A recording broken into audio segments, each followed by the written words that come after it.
Alrighty, everybody, welcome to the y'all. We're so excited to be back tonight. We got a lot of great stuff coming your way. What's up, Taylor? What's up, Tim? Hey, man. How you doing? I'm good. I feel like I feel like we're really into fall now here in PA. I'm excited. Not so much out there. No, not at all. It's pretty. No. It was 78 today. Wow. Nice. Yeah. It's great. I can say as a summer guy, I'm jealous of that. I do like the Four Seasons, but a little chilly. Not too keen on the sweatshirt, and I'm starting to feel like I'm gonna have to lose the flip flops. It's not a big fan. It's looking like I'll be back for in studio stuff in a couple weeks, so I'll have to experience and suffer through that. We're 3 weeks away from actually being live. I mean, we are live, but we're not live. I'm alive. Yeah, we are live. Yes, I believe to say that we're live right now, or not necessarily live Wednesday night, but we will be live Wednesday night. And 3 more, 3, 2, 1. And so that's exciting too.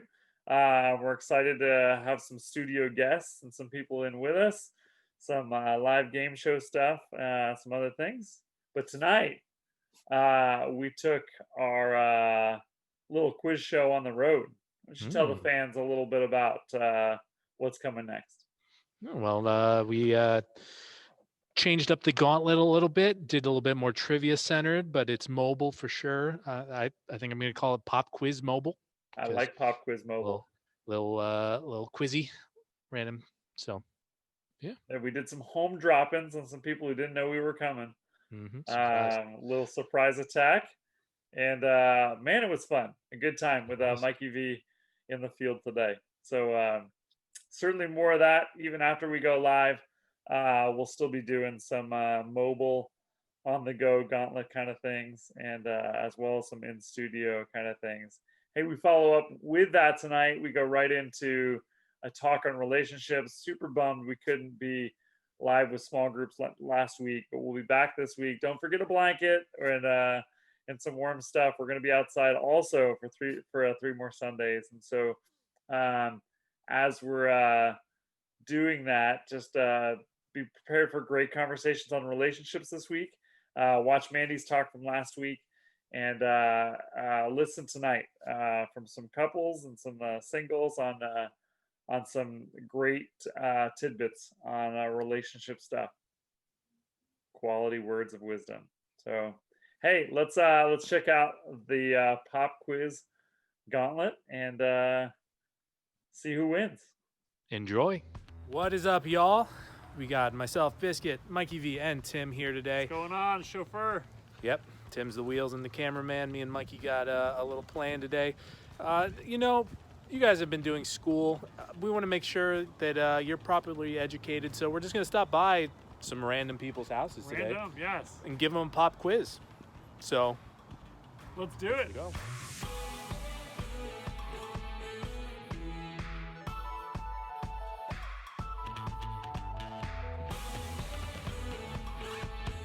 All right, so we are here with Nathan. We're here with Carolyn. Hello. We're here with Kendall. What's up, sis? We're here with Kenzie now. We're here with Abby now. All right, so we're here with Ada now. We're here with Ryan. Nathan, we have a pop quiz for you. You are going to have 5 questions that Mikey V is going to give you.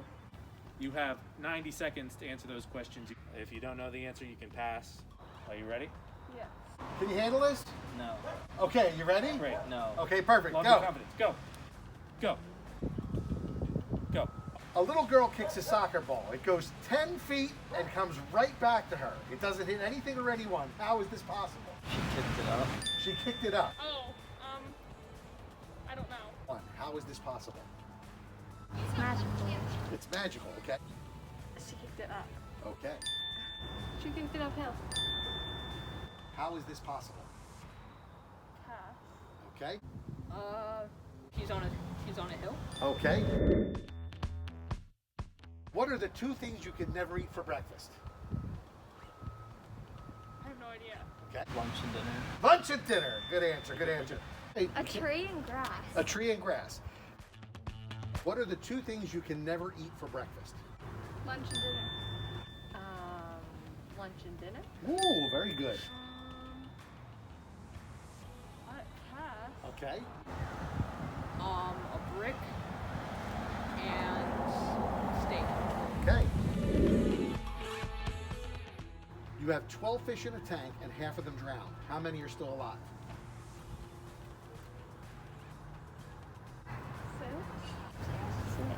1 minute. 6.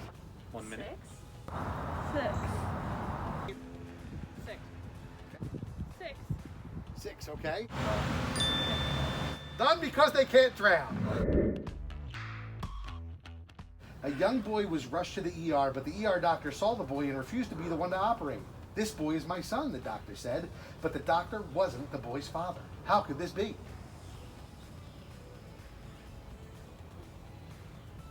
I don't know. How could this be? Okay, how could this be? Skip. How could this be? No. Okay. It's his nephew. Okay. How could this be? It's the mom. It's the boy's mom. 30 Which seconds. doctor wasn't the boy's father? How is this Mother. possible? Mother, okay. Which of these statements are correct? Penguins flies or a penguin flew? Neither. Why is that? These penguins can't fly. Oh. Penguins flies or a penguin flew? Penguin flew. Okay. Penguins flies or a penguin flew? A penguin flew. Okay. Penguins flies or a penguin flew? Penguin flew. Okay. Penguins flies or a penguin flew? Penguin flew. Okay. Correct. Penguins flies or a penguin flew? Penguin flies. Penguins flies or a penguin flew? Why is that? Penguins can fly. Hey, all Very right. good. Okay. You, young lady, have got no answers correct. You did not get any of them correct, which is okay. Now, Abby, you did not get any of these correct. So you got credit for the one, which doesn't put you anywhere near last place, but that's very good. You got 3 out of 5 3 out of 5. with a remarkable amount of time left on the clock. Yeah. Fantastic. done. You should Well be done. proud of your performance. 4 out of 5, with the 5th answer being neither penguins can't fly. So far, you are the absolute best at this. Okay. You did a fantastic job. We got, what, 4 out of 5? 4 out of 5, I Okay, believe. fantastic. Now, I can go over the answers for you if you want to. Yes. The little girl that kicked the soccer ball kicked it straight up, which is how it went 10 feet and came back down. The 2 things you can never eat for breakfast, lunch and dinner. You have 12 fish in a tank and half of them drown. How many are still alive? Fish don't drown. A young boy was... It's okay. A young boy was rushed to the ER, but the ER doctor, blah, blah, blah. This boy's not my son. I can't operate on him. The doctor was the boy's mother.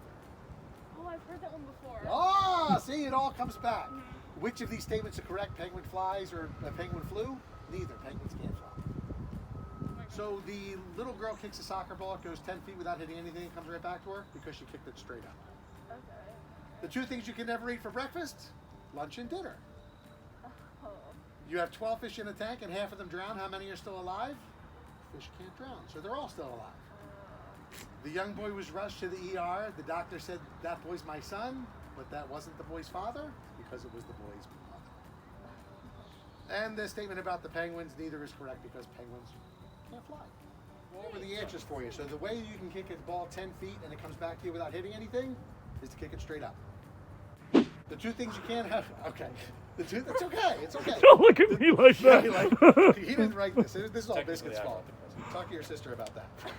The 2 things you can never eat for breakfast are lunch and dinner. You have 12 fish in a tank and half of them drown. How many are still alive? Fish can't drown. So, the young boy was rushed to the ER. They said that he could not operate. This boy is my son, but the doctor was not the boy's father because the doctor was the boy's. I knew that one. See, that's the second time we got that one too. And the statement about the penguins, penguins fly, penguins flew, penguins don't fly. So neither statement is correct. Yeah. Sweet. You did.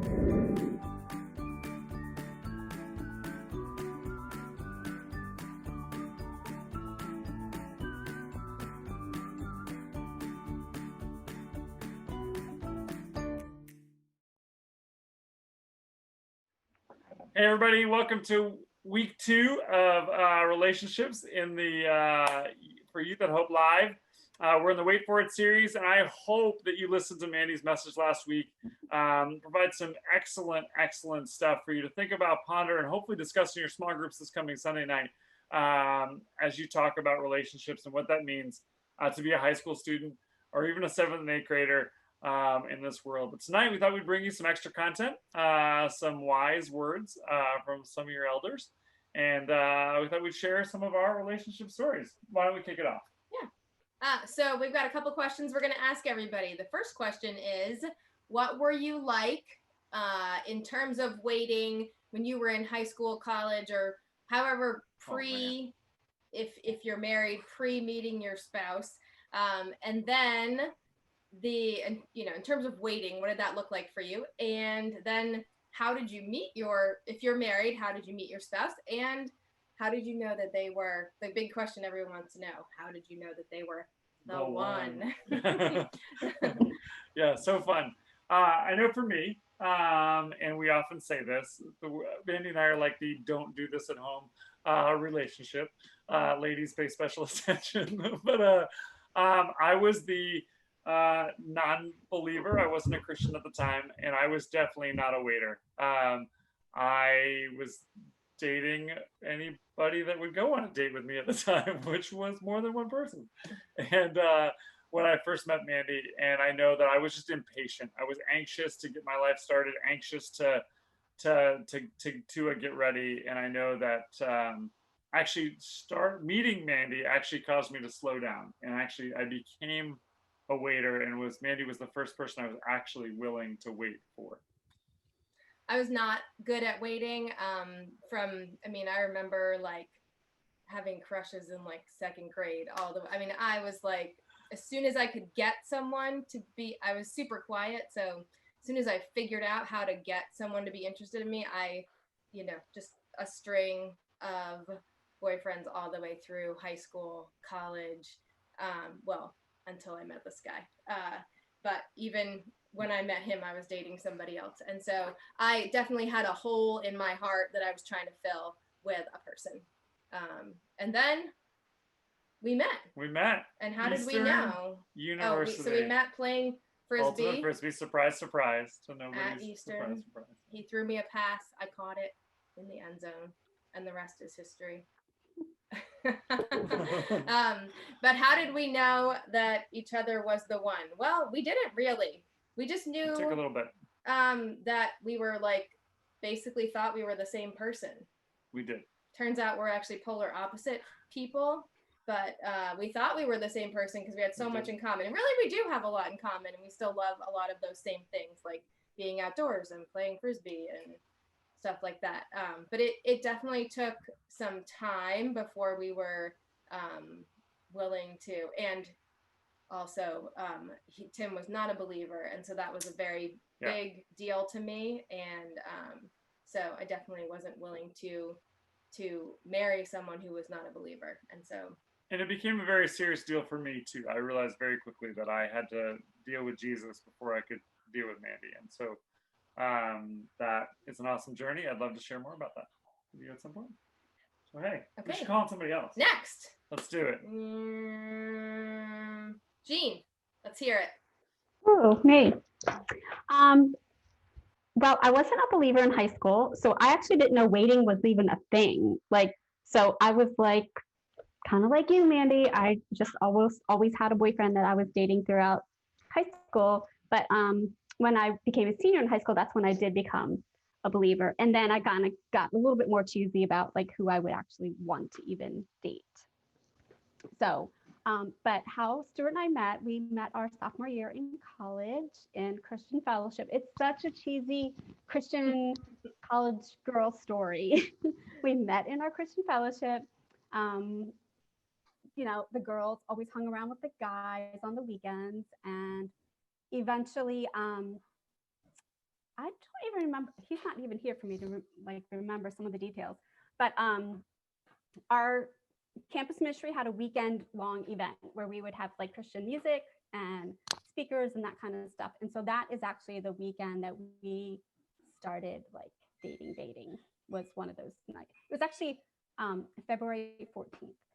So Aw. very cute. But how we knew each other was it was in the course of 3 weeks of dating. We knew each other was the one, but we were sophomores in college. So we just dated and dated and dated. And eventually when the time was right, and when I was a senior and when we were seniors, he proposed, and then we got married a year later. So, but we just kind of knew, like, it was one of those like weird God moment things where he just kind of, told each one of us that we were going to be together. And I can't explain it, but we just knew. That's awesome. Sweet. Thanks for sharing, Jean. Hey, Holly, why don't you take us down another Christian college road? All right. Well, before I went to Christian college, I went to a regular secular high school, very much designed like an Upper Marion high school or a TE high school or whatever other high school there is nearby. I always had a boyfriend pretty much the entire time. Very serious boyfriends though. Like, I didn't do the 3-month thing. I did the 18-month thing and the 2-year thing, like in high school. It wasn't until I got to college that I did more dating, but it was more short terms. And I had one short-term relationship in college that I just didn't really feel good at the end. And I was like, Lord, I actually had prayer. I was like, Lord, if you could just show me like the right guy next time, if we could just kind of be done with this line of, I called it nonsense, but kind of done with the dating. Can we just have the right one? Even if it's in 10 days or 10 years, can that be a thing? I just kind of looked him dead in the eye, if you can do that with Jesus. And that's what I asked for. That was the beginning of January of 2001, or no, 1998. By January 25th, I was dating Tim. And I didn't know it at the time, but I was like, Lord, remember we had this prayer. Remember we talked about this. If this is the right guy, then I'm kind of interested in making that the trajectories rather than going through all this nonsense again.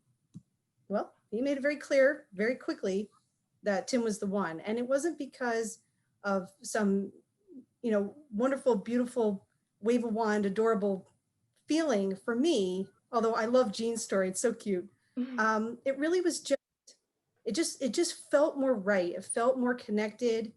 I felt more like he completed some of my non-completed parts in ways that helped me grow, in ways that helped me become more of who I wanted to be, rather than, just something more nonsense. Just wanted something more real, and he was that for me. Took a little while before we got married because he's younger than I am, but that's pretty much my story. That's awesome. Our story is like you were. We started dating. Our first date was November 11th, 1997. So our timeline at Eastern was like, right. We were like at the same exact time in the same place. Right. Our timelines are very similar, include marriage. Even we had like we kids both every other. Married Tims. It's a Tim thing. Hey, let's go up to Michaela.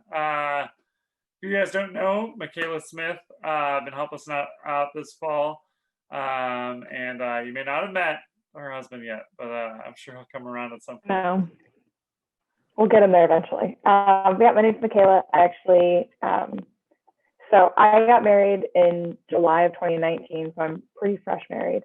But before that, I actually was the serious dater. So I had a 2-year high school boyfriend, although my parents wouldn't let me date till I was 16. So that boyfriend asked me out on my birthday. So it's a fun story. And then we actually broke up and didn't really want to date a whole bunch in college and had 3 serious connections. So kind of had the very intentional kind of dating mindset, but somewhere between serial and waiting for it of an intentional, but kind of multiple different people. And then as far as how my husband and I met, we met at college. We're both part of Student Senate, friends for about 2 years. And then actually him and another guy both told me that they liked me on the same day, wanted to pursue a relationship. And I actually told my current husband, Marcus, no, the very first time he asked me out. Listen, actually, ladies, listen. I told him no. We still have the conversation every once in a while about like how that conversation happened. I'm pretty sure he said something along the words of, if I have a wife, if I have a serious dating relationship, I'll get good grades. And that kind of was like a conversation that did not line up with what I was thinking about. But then I actually dated somebody else. I actually dated the other guy that told me that he liked me at that time for 6 months. And it was actually in January of 2017. And I was very intentional with God being like, I need you to show me kind of how Holly said about being like, I need some serious open doors here. I'm very like, if this isn't what it's supposed to be, let me know. And that other relationship, we actually like ended on great terms, but we were like, this is not it. And if we want to keep a friendship, we need to stop now. And a couple months later, actually, Marcus came back around. He had graduated college at the time, done a lot of growing, a lot of maturing, and convinced me to give him a second shot. And we were dating for 11 months before we got engaged, and we're married, 8 months after that. So definitely a real interesting story. Awesome. Nice. That's a great story. Okay, Doug and Amy. So our story is very different than Michaela's, but so I'll start since I'm older. So high school, did I date? Yes, I dated a couple of times. I wasn't a serial dater, but I remember feeling like by the time I was like coming around to the prom, I was supposed to have a date. And so I was like looking for so that was kind of like not real mature or really wise reasons for having somebody to. So I actually did have a date for the prom. I dated somebody my senior year at my high school, and but then I went off to camp where I met Amy, and we can tell more of that story. But we were both teaching sailing school at a camp down in Maryland, not too far from where some of you have had the chance to go on breakaway. We were just a few miles down the road from there teaching sailing school together. And that's where we met. So that was, and then, how do I know that was, should I do that part? And then you want to tell your side of the story? Sure. Okay. So how did I know that? So I was a freshman in college. Well, I was just starting freshman year at Drexel when we met, and we dated 6 years. A long time. 6 years.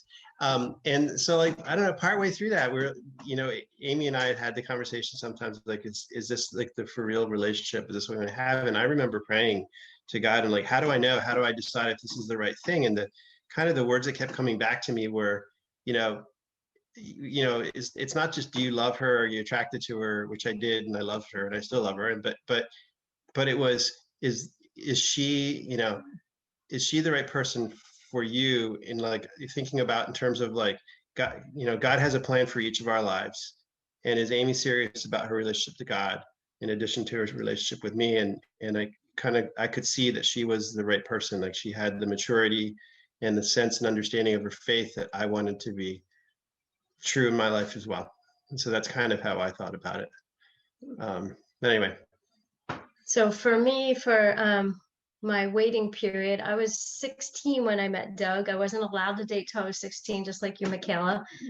So I wouldn't say I was super anxious prior to that. I had typical crushes and all that kind of stuff. But then I met Doug and I turned 16 and all of a sudden I was allowed to date and he asked me out. And it was good stuff.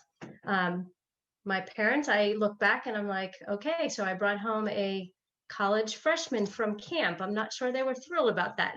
I'm not sure I was supposed to bring home just, dirty laundry, but anyway.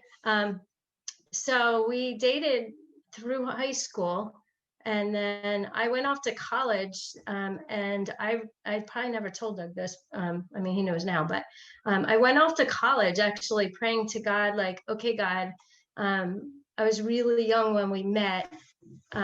If Doug's not the right one, like I'm going to college, I'm going to a Christian college, there's going to be lots of guys.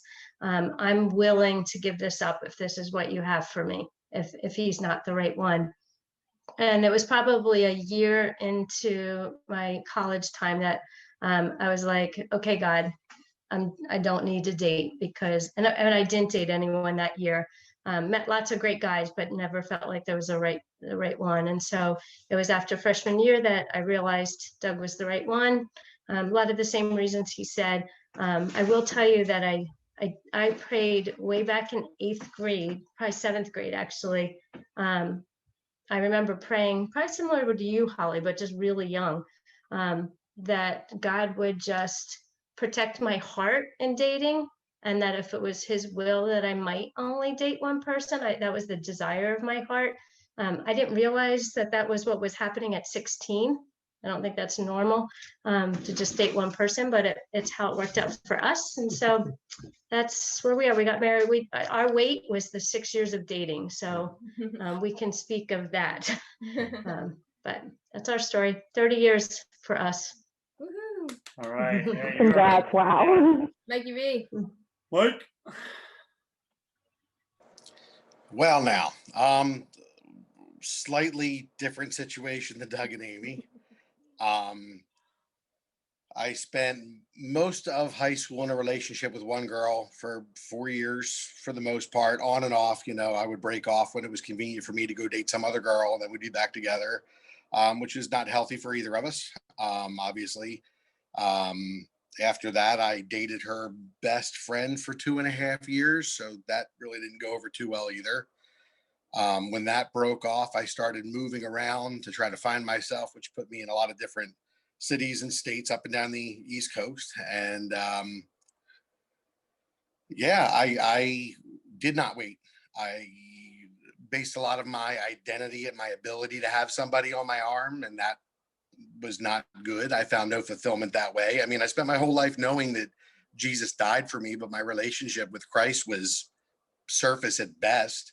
I didn't seek him out for wisdom or for counsel. And I found myself in a lot of really bad, awkward relationships. I found myself, playing around too much with drugs and alcohol, minorly with drugs and not minorly at all with alcohol. And that put me into a really bad spin for a lot of years. And I tried to fill a lot of what I didn't understand in me with these hollow physical relationships. And it took years before I realized that it's like throwing pennies in the well trying to fill it. It just wasn't going to cut it. I met Beth in the springtime of 2000 at Disney. We were working together in adjoining departments, and I asked her out on a date. And I don't know why, but she said yes. And I knew on our first date that I was going to marry her. She was very smart in not being so sure in that, because I was an idiot back then. But yeah, I was not a very good person to myself or to the people I had relationships with. So there's a lot of things to keep in mind, being young and hearing these messages. I would definitely focus on being a little bit more introspective and a little bit more prayerful in your decisions and relationships coming up to avoid a lot of pitfalls. Yeah. Did I answer any questions there? No, you did great. You did great. Everybody else has these great stories. And it's like, oh, that's so This story is so touching. No, I love it. We all know that Mike's got a million stories from his past, and if you spend any time with him, I know he's certainly willing to share that stories. And I think before we move away from the married folks and move into the dating and the single, I want those of you that are listening to know that although some of these stories, and maybe even all these stories, seem like a fairy tale from where you're sitting now, know that we've all been through it. Like there's been moments and time and place when something that was so sure didn't seem so sure. There was times when we've all had it, and we've all got way more depth to these stories than we could possibly share here. So don't be afraid. Don't be afraid to pull any one of us aside and ask some of those deeper questions. If you want to know some of those underlying stories that may break up your picture perfect thoughts of what these may look like on the surface from just a quick little snapshot. But Taylor, why don't we share a little bit from your perspective, and then we'll close it out with Bert. Yeah. So, I mean, my story is kind of similar to Mikey V's pre-Beth days, where kind of when I was young, after sophomore year in high school. Well, during sophomore year in high school, I went through some pretty, like tough heartbreak. I was like head over heels for a girl, and it didn't work out, and it was because I was an idiot, and so I struggled with that for a while, and that whole kind of situation that lasted probably about a year really kind of left my heart callous and cold and hardened, and because of that, it really left me in a place where I was not caring, what I was doing relationship wise. I didn't date a lot, but I was always talking or having physical relationships with people, and so I did a number of years of that, and like I said, I just really kind of didn't care what I was doing or who I was doing it with. It was just what I could get, and that was making me happy and fulfilling kind of a hole that I had in my heart in the moment. And then I got to college, and that even continued for a couple years, probably until like my early 20s even, where God kind of had to show me that my heart was worth kind of giving, and that I could let somebody in and kind of build a meaningful relationship. And so now currently I am in a state of being happily single, and I say that, and I'm not like, oh, I'm going to be single forever, like whatever comes, when it comes, it comes. And so, but waiting for a long time was due to the fact that I kind of realized that I was not in a place where if I was in a relationship, I was going to be able to put God first. Based off of my past, I was so much about kind of putting the other person physically first. And so it's taken a number of years for me to get to the point where I can say now that I am looking for a relationship in which I can put God first, and hopefully my significant other and future significant other will also be in that position. And when that day happens, I will be ready for it. And I feel like I'm kind of in the position to succeed that way. So Biscuit is out there, Biscuit. Yes. The biscuit. I like that one. That's good. Last one. We've got Bert, who's a little bit closer to all of you in terms of his life stage and where he's at. And so Bert, take it away. Let's hear what you have to say. Yeah, so I'd like to think I was pretty decent at waiting in high school, like very much got on board with Christ like freshman year, and then didn't really even consider dating till I was a junior, dated someone for a year and a half, not who God wanted me to date, broke up, and I was pretty content after that. And I got to sophomore year of college, and I met Molly on a retreat.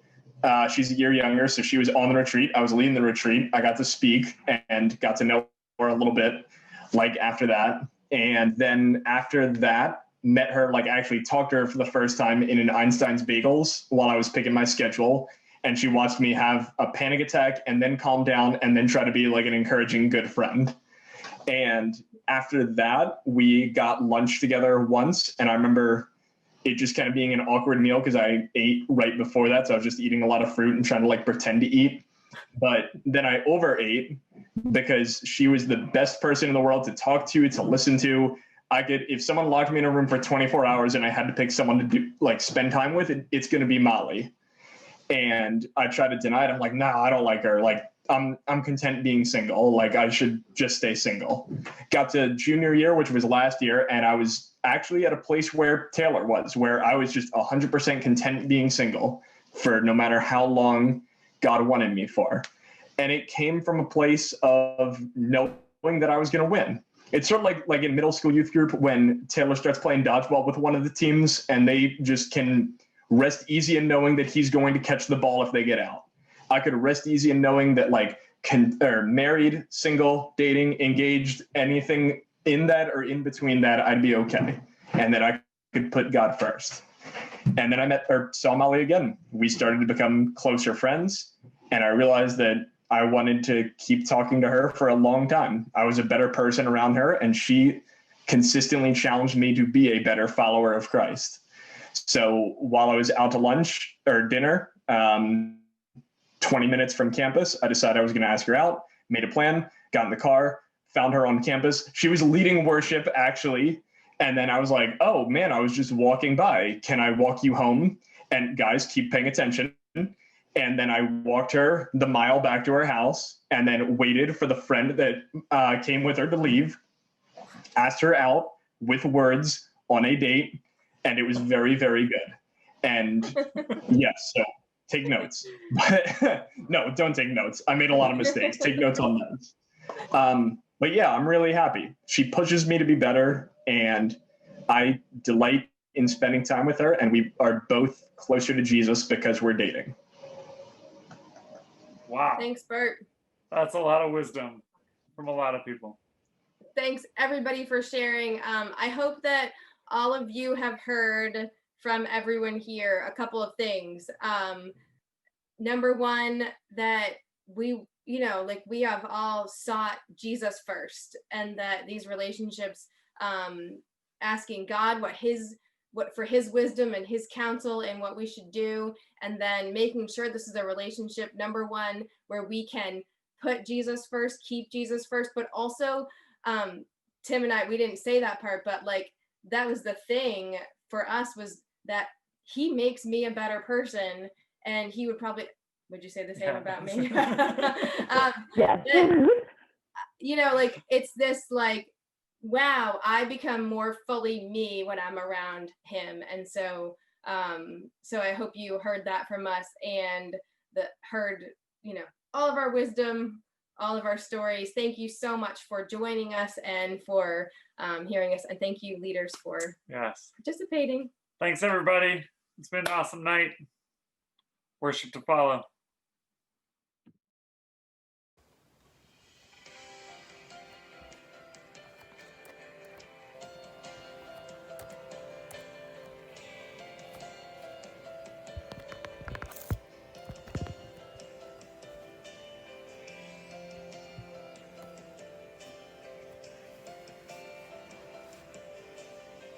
My hope is built on nothing less than Jesus' blood and righteousness.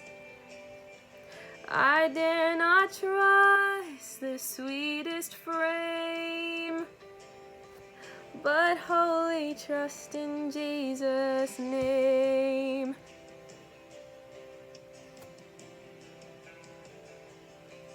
My hope is built on nothing less than Jesus' blood and righteousness.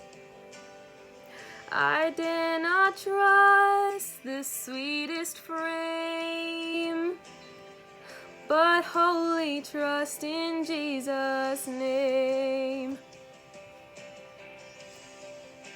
Christ alone, cornerstone, weak made strong in the Savior's love. Through the storm, he is Lord, Lord of all.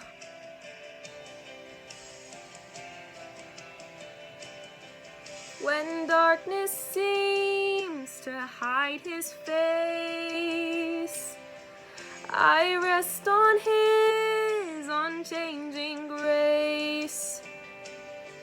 In every high and stormy gale, my anchor holds within the veil.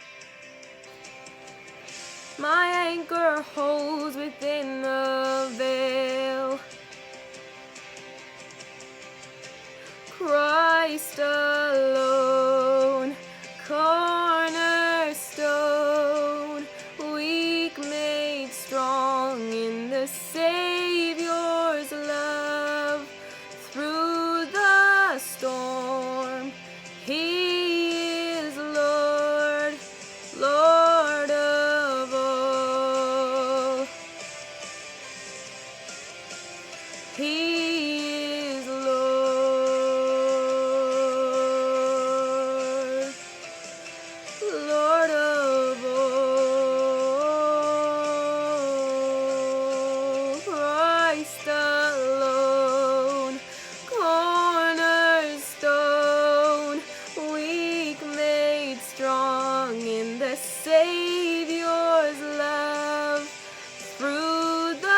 I survey the glory of your agony, and I find the will to fight for what's before me. 'Cause you ran the race, enduring for your glory. I fix my eyes on you, the founder and the finisher of our faith. I fix my eyes on you, the solace in your suffering is my strength. As I fight to follow, you're my righteous guide, and you train me to delight in all that's holy. Heal my broken body, cure my crooked stride, throw off every weight and sin that clings so closely. I will run the race, enduring for your glory. I fix my eyes on you, the founder and the finisher of our faith. I fix my eyes on you, the solace in your suffering is my strength. You help me believe you're the only life I need. You die for me, you're the only life I need.